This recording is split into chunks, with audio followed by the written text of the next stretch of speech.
Some places have doors that are impregnable without the proper keys.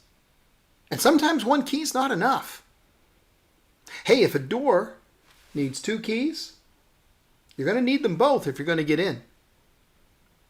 Welcome to Mornings with Bishop Robert. Thanks for joining me. Hey, you don't need a key to get in here. My goal is to introduce people to the Jesus they never knew, then help them get to know him and his word personally and better. So if our time together today speaks to your heart, let me invite you to like, subscribe, and also share with a friend. Now grab a cup, lift it up, and let's talk about the best way of getting through a locked door. You know, in the past, my day job required that I work inside a secure facility. The ID badge that I was required to wear at all times inside the facility also served as an electronic key. It just opened every door that I was authorized to pass through. Conversely, there were doors it would not open for me because I didn't have the proper authority or clearance. During the several years I worked in Israel, one of the facilities I worked in required 2 separate keys.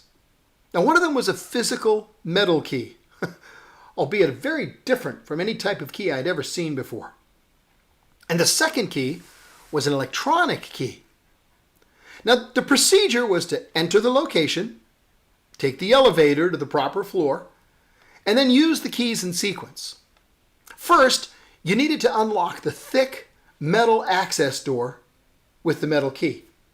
Using that key, retracted the 10 half-inch thick metal bars that were stuck in the door jamb. And only after you had unlocked the door could you place the electronic key next to the reader.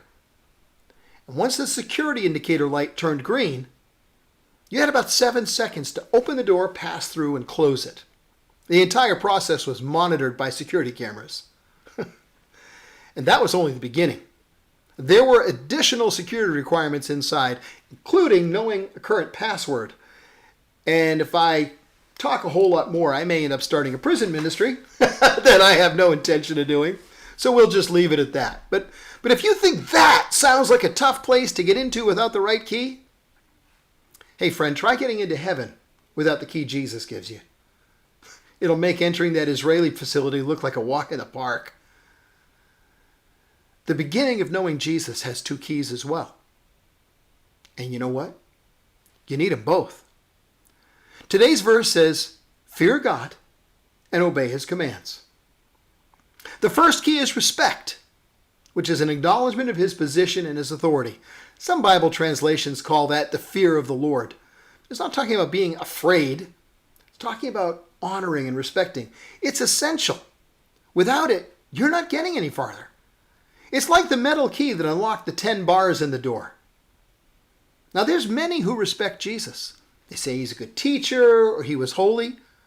Even Muslims admit he's a prophet. How much you respect Jesus will impact what you choose to believe about him. The more you respect him, the more you'll choose to believe his words, even if you don't fully understand them. And by the way, none of us fully understand them, so don't let that hold you back. But even though a proper respect for the Lord will lead to a proper belief, that's insufficient. You truly do need 2 keys. In order for the door to be opened to you, you need the key of respect and the key of obedience. If the truth you comprehend in your mind and heart isn't reflected in the decisions you make as you live your life, it matters not how much or how deeply you claim to respect Christ. James, the Lord's brother, who became one of his followers, led the church in Jerusalem and wrote the book of the Bible that bears his name. And in his arguments about a living faith versus a dead faith, he makes it plain and clear that belief alone is not enough. James even reminds us that there are demons, who are certainly not going to receive eternal life with Christ, that believe in God. A living faith will show the way you live. Because belief, respect, without the key of obedience, it's the key of obedience that's necessary. Without the key of obedience, that big heavy metal door in heaven is going to remain locked. There are two keys to the kingdom: respect and obedience. These are the beginning of knowledge. These open the door.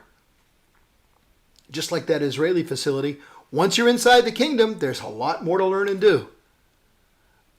But these two are the beginning of knowledge. But the beginning, that's a good place to begin. Do you have the keys yet? That's all we've got time for this morning, friends. But before you go, help me. Help me introduce people to the Jesus they never knew, and then help them get to know him and his word personally and better. Please do like this video, because it does help more people see it. Then click follow or subscribe and the notification button so you and I can get together every single day. If you'd like to get a copy of my book downloaded to your inbox, just click that link in the description. One final thing. Please do share this video with a friend, because as you do, it makes you part of the team, helping us share the love of Jesus all over the world. Thanks for helping.